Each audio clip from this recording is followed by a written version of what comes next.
नमस्कार, मैं हूं आपके साथ वागीश्वर। स्वदेश न्यूज देख रहे हैं। ओबीसी आरक्षण पर अब मध्य प्रदेश में आर पार की जंग चल गई है। जी हां, मध्य प्रदेश के पूर्व मुख्यमंत्री कमलनाथ और मध्य प्रदेश के मुख्यमंत्री सीएम शिवराज दोनों के बीच एक नई जंग शुरू हो गई है ओबीसी आरक्षण को लेकर।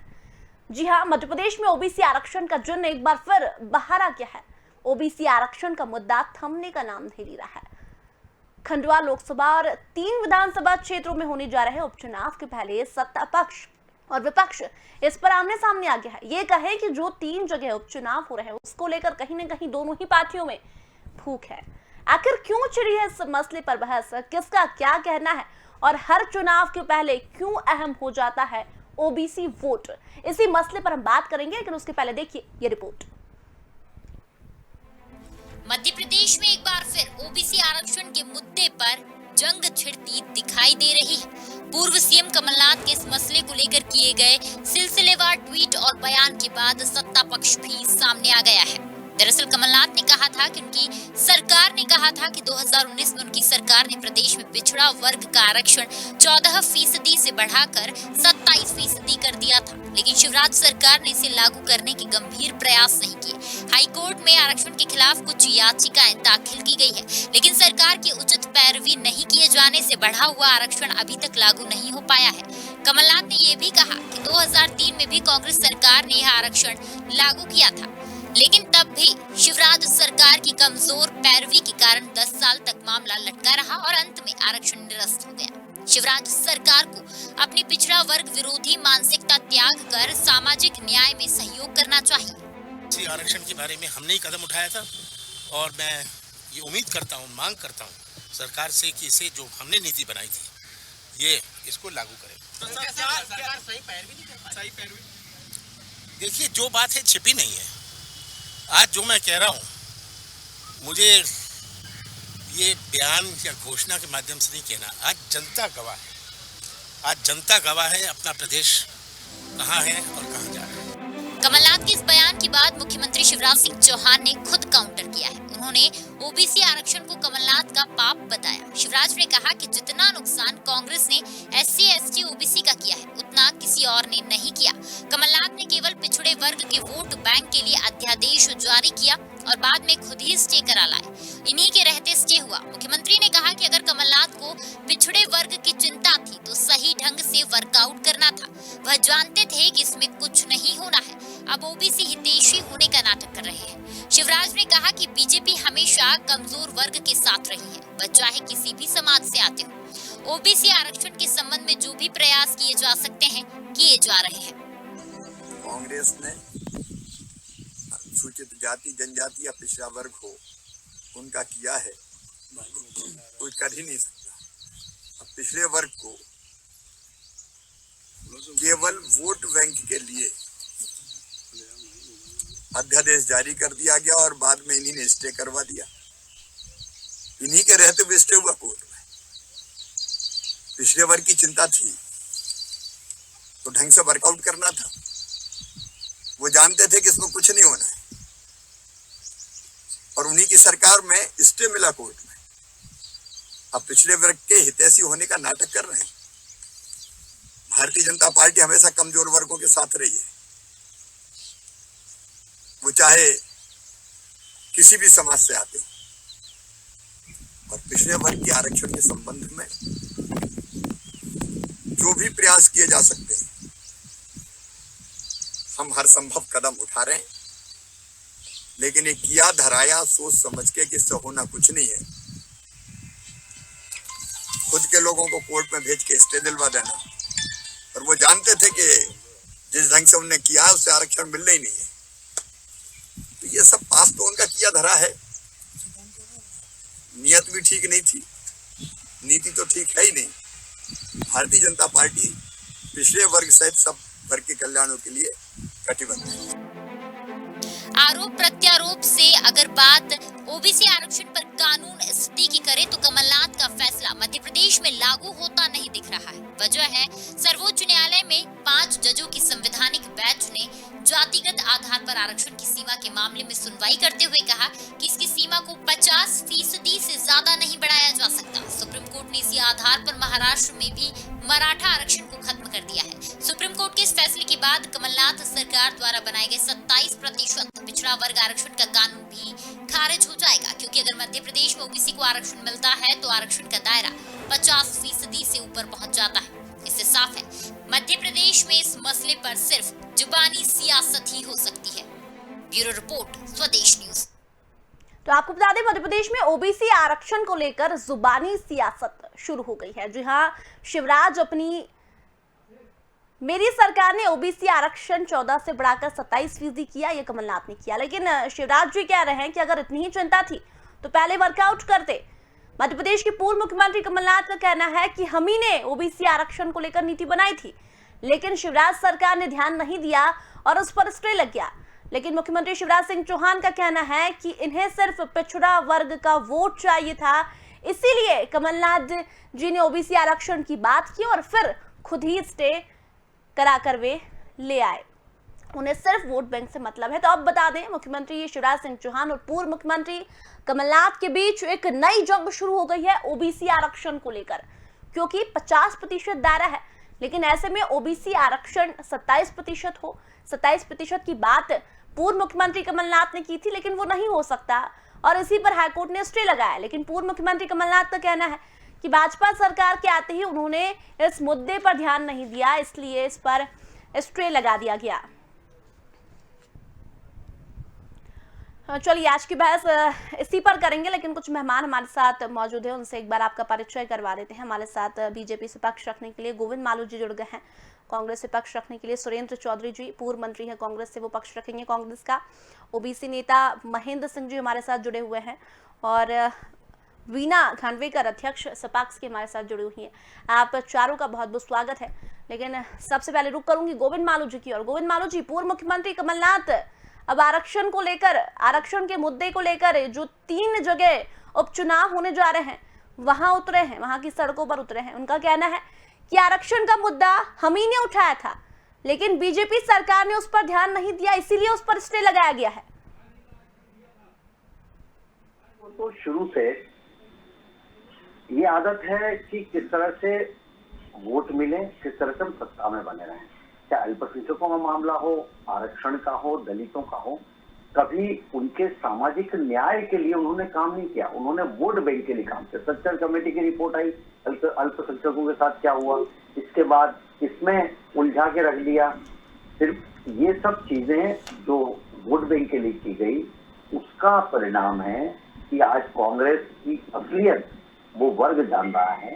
जब सुप्रीम कोर्ट का आदेश है, सुप्रीम कोर्ट की गाइडलाइन है, सुप्रीम कोर्ट का निर्णय है कि 50% से सारा आरक्षण ज्यादा नहीं होना चाहिए, तो फिर इन्होंने कानून राय लिए बगैर कैसे अध्यादेश जारी कर दिया और उसके बाद में उसमें से आ गया। पहले उसके कानूनी पहलुओं पर विचार करना था, उसके बाद इसको करना था। इन्होंने केवल शिगुफा छोड़ा कि हम तो आपको आरक्षण देना है, हम 30% दे देंगे, लेकिन कानूनन वो क्या स्टैंड कर पाएगा? तो कमलनाथ ने केवल और केवल कमलनाथ क्यों, कांग्रेस ने शुरू से आज तक पहले अल्पसंख्यकों को लुभाया। उनका कोई भी विकास, उनके कोई भी उनकी बेहतरी के लिए, उनके अच्छे उम्दा, उनकी शिक्षा, उनके आवास, उनकी आर्थिक स्थिति के लिए कोई काम सरकारों ने नहीं किया। केवल उनको वोट बैंक के लिए, उनको मुफलिसी में जिंदगी जीने के लिए अभिशप्त रखा। ऐसे ही पिछड़े वर्ग का एक नया झुंझुना उठाया। जब ये पिछड़े वर्ग का उठा ना, उसके पहले दलितों की बात की उन्होंने। दलितों के साथ भी सामाजिक न्याय का हुआ, कल्याण का हुआ उनका। उनको हमारे इस मुख्य धारा में रखे बसे कहाँ? 50 साल 60 साल तक केवल उनको वोट बैंक के रूप में इस्तेमाल किया। ये जाति का नेता खड़ा कर दिया, उनको कुछ उनको पद दिए और बाकी पूरी कम्युनिटी को ऐसे ही छोड़ दिया। चलिए, तो फिर गोविंद जी, ये कांग्रेस ऐसा क्यों कह रही है कि बीजेपी ने ध्यान नहीं दिया, इसे गंभीरता से नहीं लिया, इसीलिए स्टे लगाया गया है? चलिए, पहले इनसे जवाब ले लेते हैं कि आखिर ऐसा क्यों कहना है इनका। सुरेंद्र जी, आपकी ओर रुख करूंगी। पूर्व मुख्यमंत्री कमलनाथ कह रहे हैं कि ओबीसी आरक्षण का मुद्दा हम ही ने उठाया था, लेकिन बीजेपी ने इसे गंभीरता से नहीं लिया। बीजेपी ने गंभीरता से अगर नहीं लेती, नवाज देना चाहूंगा इस चैनल के फ्रेमवर्क में, संविधान के फ्रेमवर्क में आपने इस महत्वपूर्ण मुद्दे पर हम सब लोगों से चर्चा करने का मौका दिया। मैं ये निवेदन करना चाहूंगा भारतीय जनता पार्टी के मित्र से कि आप इस जो संवैधानिक अधिकार है आरक्षण का हमारे ओबीसी के साथियों को, और उस आरक्षण के अधिकार को ये शिगुफा मानते हैं। इन्होंने कहा कि कमलनाथ जी सिर्फ शिगुफा छोड़ते हैं। मैं निवेदन करना चाहता हूं, संवैधानिक व्यवस्था में ये स्पष्ट तौर पे उल्लेख है कि जो भी वंचित है उसके आर्थिक, सामाजिक और राजनीतिक उत्थान के लिए संविधान ये अधिकार देता है कि उनको आरक्षण दिया जाए। और यदि कमलनाथ जी ने ये आरक्षण की व्यवस्था की थी, तो आप अगर सच मायने में शुभचिंतक हैं पिछड़े वर्गों, तो आपको आरक्षण कमलनाथ जी के साथ आगे जाना कि उसको साथ में रहना चाहिए था। आपकी इस बात की घोषणा इस बात को इंगित करती है कि आपका ओबीसी का प्रेम सिर्फ दिखावा है। आप सिर्फ ओबीसी के नाम पर सत्ता में बने रहना चाहते हो। लेकिन सुरेंद्र जी, मुख्यमंत्री का चेहरा दिखाना चाहते हो। सुरेंद्र जी, शिवराज जी का कहना है कि कमलनाथ जी ने सिर्फ वोट बैंक के लिए किया ये। वोट बैंक के लिए कौन कर रहा है? मैं निवेदन करते हुए आदरणीय जो हमारे साथी मालू जी हैं, मैं इनसे पूछना चाहता हूं कि मुख्यमंत्री जी ने पिछड़ा वर्ग वित्त विकास निगम बनाया, किसकी नियुक्ति की उसमें? पिछड़ा वर्ग सलाहकार समिति राज्य सरकार द्वारा बनाई गई। सुरेंद्र जी, चलिए ठीक है, मैं आपकी बात मान लेती हूँ, लेकिन 27 आप बात कर रहे हैं 27% आरक्षण की, तो सुप्रीम कोर्ट की गाइडलाइन है 50% से ऊपर नहीं हो सकता। तो ये चीज पहले कमलनाथ ने नहीं पढ़ी थी, तो ये तो गाइडलाइन टूटने वाली बात हो गई है। विधि विधायी समिति के अंतर्गत और जो हमारी मानव परंपरा सुप्रीम कोर्ट की गाइडलाइन है, लेकिन हमें इस बात को, विधायिका को, लेजिस्लेटिव को इस बात के लिए भी संविधान अधिकार देता है कि हमें वंचित वर्गों को उन्नति के लिए, तरक्की के लिए क्या करना चाहिए, और उसके लिए विधायिका स्वतंत्र है, उसमें कोई ओवररूल नहीं करता। और उसी लेकिन के वो तो आप तरक्की की बात कर रहे हैं सुरेंद्र जी, लेकिन बीजेपी तो इसको वोट बैंक का प्रेम बता रही है। वोट बैंक का प्रेम तो जो ये खुद कर रहे हैं। आप देखिए इनका वोट बैंक का प्रेम, जब मुख्यमंत्री का चेहरा लाते तो कहते हैं शिवराज जी पिछड़े वर्ग के हैं, और तमाम सारे नेताओं के बीच में चलिए आपके सवालों के जवाब देंगे गोविंद जी से, लेकिन वीणा जी से कमेंट ले लेती हूँ मैं। सुरेंद्र जी आपके सवालों के जवाब लूंगी मैं। सुरेंद्र जी, जनता पार्टी सिर्फ और सिर्फ, चलिए वीणा जी की और रुक करें, उनसे कमेंट ले लेती हूँ। वीणा जी, ये जो आरोप प्रत्यारोप का दौर शुरू हुआ है, आप किस नजरिए से देखती हैं इस पूरी बहस को? प्रकार से पिछड़ा वर्ग की तरक्की नहीं हुई। वीणा जी 15 वर्षों में आप उनकी आर्थिक, सामाजिक और राजनीतिक स्तर उठा के सुरेंद्र जी आपके सवालों के जवाब गोविंद जी देंगे, इसीलिए वो बैठे हैं। सुरेंद्र जी जरा शांत रहिए, एक कमेंट में वीणा जी से ले लूं। वीणा जी, आपको मेरी आवाज आई होगी? जी आ रही है। जी बिल्कुल, आप इस बहस को, ये आरोप प्रत्यारोप के दौर को किस नजरिए से देख रही हैं? ये जो आरोप प्रत्यारोप है ये बड़ा ही दुर्भाग्यपूर्ण है। सपाक्स पार्टी जो है वो जातिगत आरक्षण में, जातिगत आयोग में, जातिगत नीतियों में, जातिगत कानूनों में विश्वास ही नहीं करती है। हम भारत के लोग हैं। 16(1) जो लिखा हुआ है अनुच्छेद में, उसको 16(4) में जो संशोधन करके 50% किया गया है, उससे बढ़कर आरक्षण नहीं होगा। तो ये अगर इसको भी मान लिया जाए तो हमारे यहाँ पहले से ही 39% आरक्षण है, 23% एसटी के लिए है, 16% एससी के लिए है। तो बचता ओबीसी के लिए कितना आरक्षण है? 12% या 11%। उसको लेके हम 27%, एक तो कमलनाथ जी ने किया ही क्यों, और फिर उसके बाद 14% की बात हो रही है। प्रतिशत में आप देश को कितने जातियों में बांटेंगे, कितने धर्मों में बांटेंगे? ये देश को खंड खंड टूटने की कगार पे आ गया है। लोग जाति को आगे करते हैं। हम भारत के लोग हैं, हमारी देश की एकता और अखंडता की कोई बात ही नहीं करता। ये जो कुटिल राजनीति, ये षड्यंत्रों की राजनीति है, इससे हम बिल्कुल परहेज करते हैं, इसका कड़ा विरोध करते हैं। अगर हमारे स्वतंत्रता संग्राम सेनानी ये जान पाते कि ये सारी जाति आधारित बाद में राजनीति चलने वाली है, तो कभी भी देश को स्वतंत्र होता ही नहीं, गुलाम का गुलाम रह जाता। किसी ने, कोई भारत को अपना देश समझे, नागरिक समझे। जाति धर्म, ये तो 16 में लिखा हुआ है कि किसी भी प्रकार से जाति आधारित धर्म, मूल वंश, जाति, लिंग, उद्भव, जन्म जन्म स्थान, निवास स्थान के आधार पर कोई भेद नहीं किया जाएगा। और उसके बाद कालांतर में जितने भी आरक्षण और SC/ST का और फिर OBC का, और अभी तो बीजेपी ने अभी 102वां संशोधन करके राष्ट्रीय OBC आयोग का संशोधन कर दिया 2018 में 11 अगस्त को, आज ही के दिन। जी।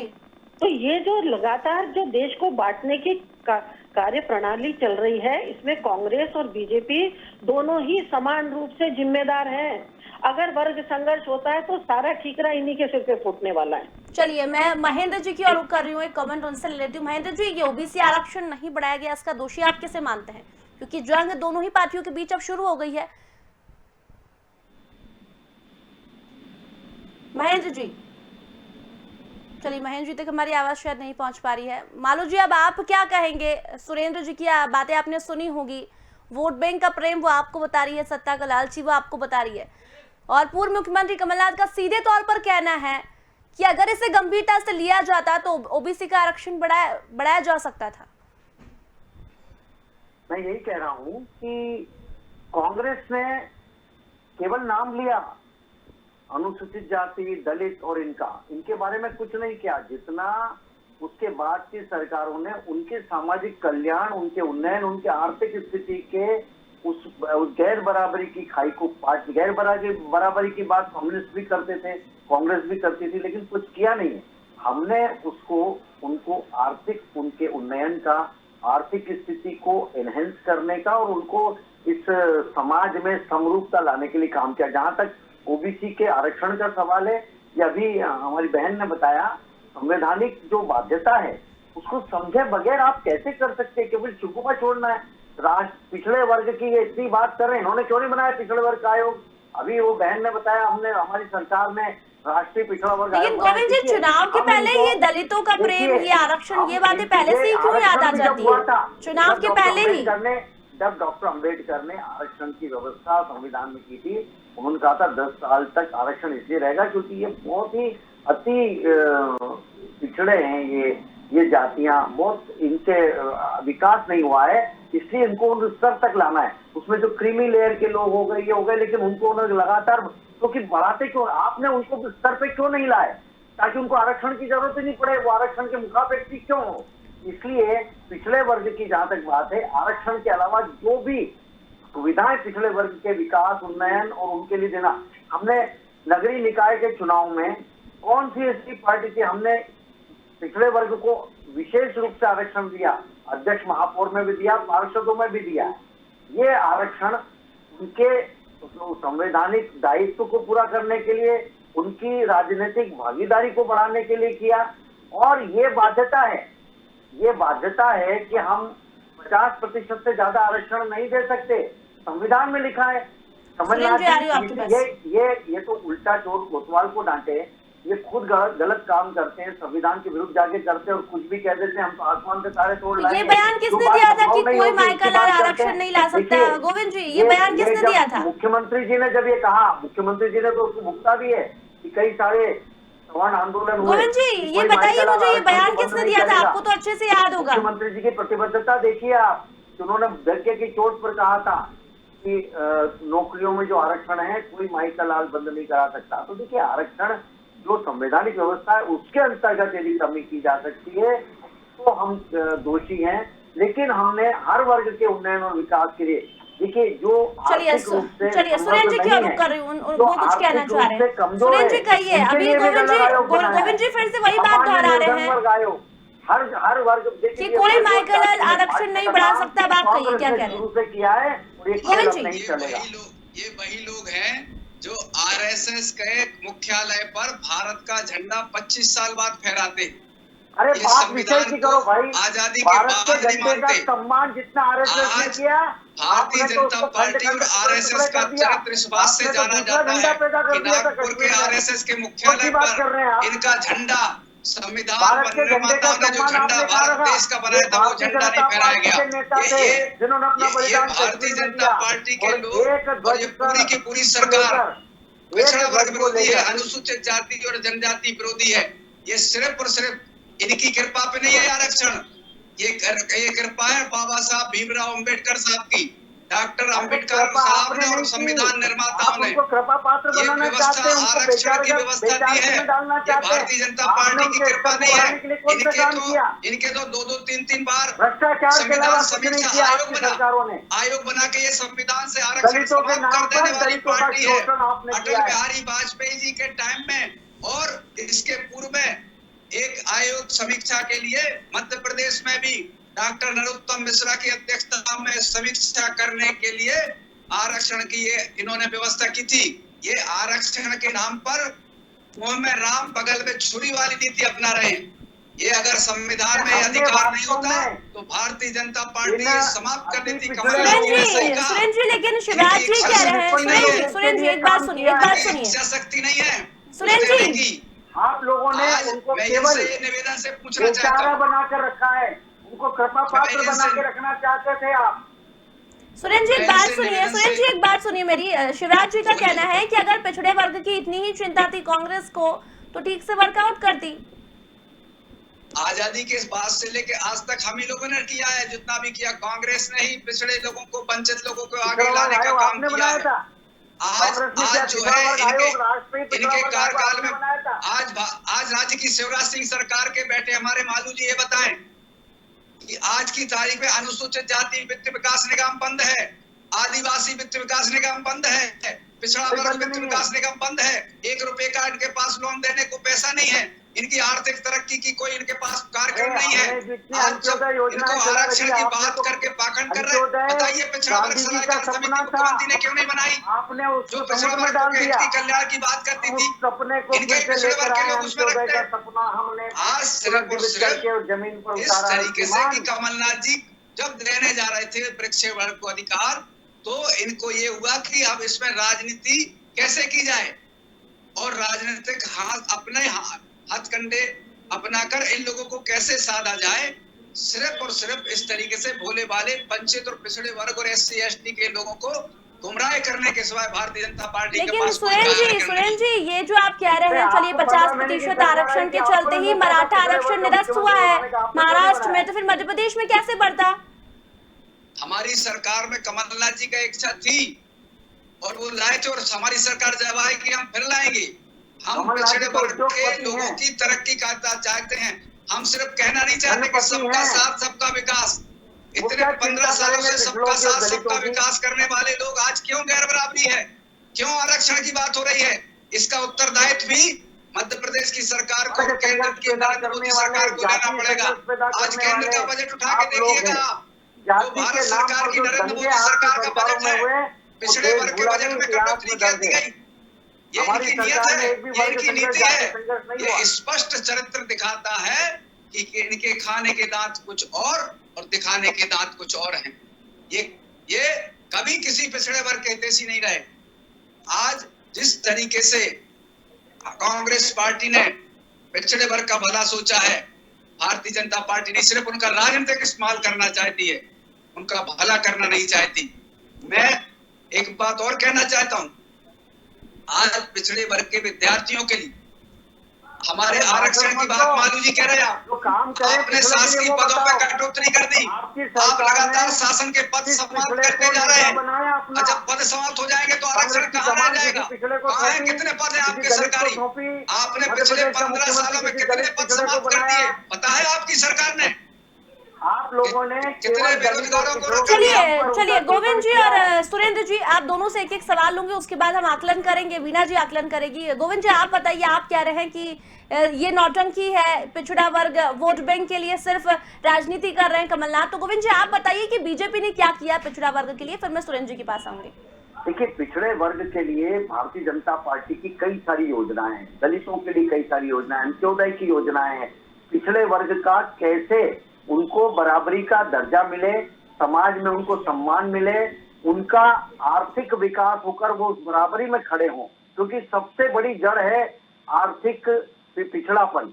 तो आर्थिक पिछड़ापन यदि दूर होगा तो पिछड़े अपने आप उस पाथ में खड़े होंगे। ये इसके लिए भारतीय जनता पार्टी ने एक एंटरप्रेन्योरशिप, एक उद्योग की नीति, उसके अलावा हम उनको उद्योग में भी, उनको कौशल विकास में भी उनको नौकरियों में भी चलिए उनको सब दूर चलिए आरक्षण दे गोविंद रहे जी, हैं। और आप पिछड़े कह वर्ग रहे हैं कि आयोग का आपने मतलब किया है ये, पिछड़ा देखिए वर्ग के सुनो, लिए, ओबीसी पिछड़ा के वर्ग लिए, वित्त तो हम विकास का सुरेंद्र जी से भी निगम का जानेंगे, लेकिन मतलब उसके ये पहले है महेंद्र सिंह कि जी हमारे पिछड़ा साथ और जुड़े हुए हैं, ओबीसी अल्पसंख्यकों के नेता, लिए हमने उनकी ओर रुख उनके कर रही हूँ। उन्नयन और महेंद्र विकास के लिए काम जी, ये किया जो है। आर पार की राजनीतिक जंग छिड़ भागीदारी गई है सबसे पहले ओबीसी हमने दिलाई। को लेकर, क्या लगता है ओबीसी आरक्षण किसकी वजह से नहीं बढ़ाया गया, कौन है दोषी? महेंद्र जी, चलिए शायद उनसे हमारा संपर्क नहीं हो पा रहा है, फिर से संपर्क टूट गया है, लेकिन मैं सुरेंद्र जी की ओर रुख करूंगी। सुरेंद्र जी जल्दी से कमेंट, 5 सेकंड का समय है। कांग्रेस ने क्या किया मालू पिछड़ा जी, वर्ग के लिए, जल्दी से बताइए।